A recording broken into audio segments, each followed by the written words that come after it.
En un día donde por disposición de la ONU en el año 2010, el 21 de diciembre de 2010, se celebra el Día de las Víctimas de Desapariciones Forzosas y vamos a hacer un repaso desde la vuelta de la democracia de la Argentina de aquellas personas que han desaparecido bajo esta carátula y algunas de ellas todavía se sigue buscando. Sí, queríamos repasarlo porque decíamos, se dijeron muchas cosas, ¿no? Y entre ellas escuchábamos a la ministra Bullrich decir que el último año desaparecieron 5.000 personas. En realidad, según los datos de la Procuraduría Especial de Búsqueda de Personas, dicen que en Argentina se buscan 6.040 personas, pero esto no es por el último año. Son todas las personas que se están buscando. Algunas tienen muchos años de que no se las encuentra. Y además hay claras diferencias entre un extravío y la desaparición forzada que señalábamos. Y hablábamos de esta primera persona que tenemos por allí su imagen, que es Andrés Núñez, que desaparece el 28 de septiembre del 90. Casi los indican como el primer desaparecido de la democracia, ¿no? Andrés.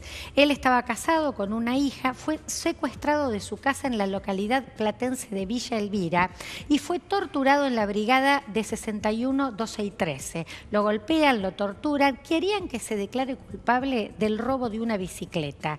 Bueno, era inocente, muere, su cuerpo fue quemado y enterrado en un campo en la ciudad de Belgrano. Allí lo encontraron y lo identificó el equipo argentino de antropología forense. Bueno, hubo condenas por este caso. 20 años después de su desaparición, vale marcarlo también, ¿no? 20 años después. El ex sargento Jorge Alfredo González por privación ilegal de la libertad y tortura seguidas de muerte, y el ex cabo Víctor Dos Santos, ¿no? Es quienes han sido condenados en este caso. Tenemos otro de La Plata que es emblemático porque las búsquedas también en Argentina, cuando pasan estas cosas, hace poquitos días se cumplían 24 años del 17 de agosto, justamente, el 93, cuando Miguel Bru, que fue... primero, él denuncia a la policía en el 93 que su casa había sido allanada ilegalmente. Y ese día lo empiezan a amenazar. Y el 17 de agosto es la última vez que se tienen noticias de Miguel. Bueno, fue un caso que hubo ocultamiento, engaño, pistas falsas, todos estos recorridos de que lo vieron en la costa. Hay muchas cosas que se repetían bastante similares. 2 policías bonaerenses finalmente fueron condenados a cadena perpetua.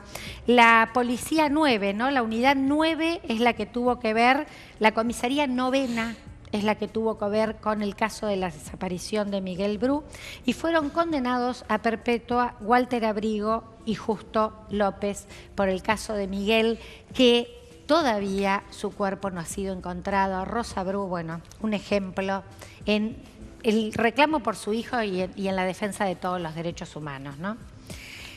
Otro caso que nos duele, platense, muchísimo, y nos duele más su segunda desaparición, que es Julio López. Sí.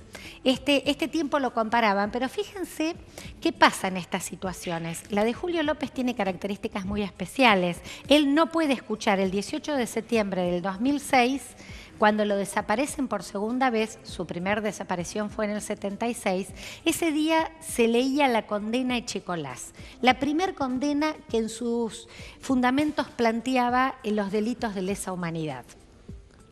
Él no llega, yo recuerdo porque fui a escuchar los resultados de esa condena y todos los organismos empezaron a preocupar que López venía para acá y no estaba en su casa. Sí. Bueno, si se indica, sigue su cuerpo sin aparecer, que esto tendría que ver con algo de residual de policía ligado a Echecolás, que además vuelve como a amenazar explícitamente en el propio juicio. Hay imágenes muy impactantes de los momentos del juicio, un testimonio clave, el de López en contra de Echecolás. Pero cada uno vemos que tiene distintas características, pero ¿qué se repite? Que hay fuerzas de seguridad y vemos una cuestión, ¿no? La policía, ¿qué pasa con esto? Una policía con debilidad de mando político respecto a esa policía y una justicia con poca claridad en torno a las investigaciones en todos los casos, ¿no? En algunos, por suerte, se llegó por lo menos a condenas y a esclarecimiento, a pesar de, como López, que no, tenemos nada, Miguel Bru, todavía buscamos su cuerpo. Pero otra que nombraron este tiempo comparándolo es la situación de María Cash. Y la de ella tiene que ver con muchos casos a veces de niñas y jóvenes sobre todo, que lo que aparece en su desaparición son redes de trata. Sí. Hay una sospecha, estamos todavía buscando a Joana Ramallo, ¿no? Que acá lo charlamos en uno de nuestros encuentros pasados, la seguimos buscando a Joana y aparecen algunas pistas que por ahí tienen que ver con estas características. Ella, de 29 años, el 4 de julio del 2011, toma un micro en Retiro para ir a Jujuy, se baja antes por la Rosario de la Frontera diciendo que estaba incómoda. Hubo solo algún contacto de su Facebook unos días después, nunca más se supo nada de ella. Durante 7 meses la justicia provincial santeña llevó la causa, aunque después se pidió que pase a la justicia federal por el supuesto delito de trata, ¿no? Su padre murió en el 2014 en un accidente de tránsito. Recorría rutas de este país buscando a su hija. Sí. Marita Verón es otro caso emblemático y además ha sido emblemático para lo que ha tenido que ver con las leyes de trata en la Argentina, ¿no? La gran lucha de Susana... Y en colaboración con otras tantas familias. Muchos años. La gran lucha de Susana Trimarco, su mamá. Ella el 3 de abril del 2012 en Tucumán salía a hacer unas compras y no vuelve más. La madre la busca, la vieron, la ubicaron en distintas zonas de prostíbulos de La Rioja, en algunas zonas cercanas por allí. En el 2012 juzgan a 13 acusados de haber secuestrado a la joven en prostíbulos y hacerle ejercer la prostitución en prostíbulos de La Rioja. Primero fueron absueltos, fue escandaloso, recuerden, aquella absolución, finalmente con apelación a la Corte, condenó al vínculo que se lo conocíamos como el clan Ale. María Jesús y Víctor Rivero fueron confirmadas sus condenas. Hay 10 personas condenadas por la desaparición que empezaron recién este año a las sentencias. A cumplir las sentencias. Digo, en todos estos casos, con el dolor de la familia, con el interrogante en el pueblo argentino, con muchas organizaciones y grupos que van acompañando y estando presentes, dos cuestiones: la lentitud de la justicia a la hora de la búsqueda, la complicidad de la policía en un montón de situaciones, las redes de tratas que siguen operando en la Argentina y la ineficacia de la justicia para que quienes en estos casos han tenido responsabilidad en las desapariciones o en las muertes de las personas que hemos contado recién puedan cumplir con sus condenas y en definitiva de alguna forma dar un poco de vida y de esperanza a las propias familias que se les termina la vida en ese momento. Vos haces una buena síntesis, ¿no?, de los factores que claramente intervienen en esta situación. Ahora empezábamos con el motivo, digamos, que este viernes se cumple un mes de la desaparición de Santiago Maldonado. Y lo que agregan los organismos de derechos humanos y los familiares es el pedido de renuncia de la ministra de Seguridad. ¿Y por qué hacen esto?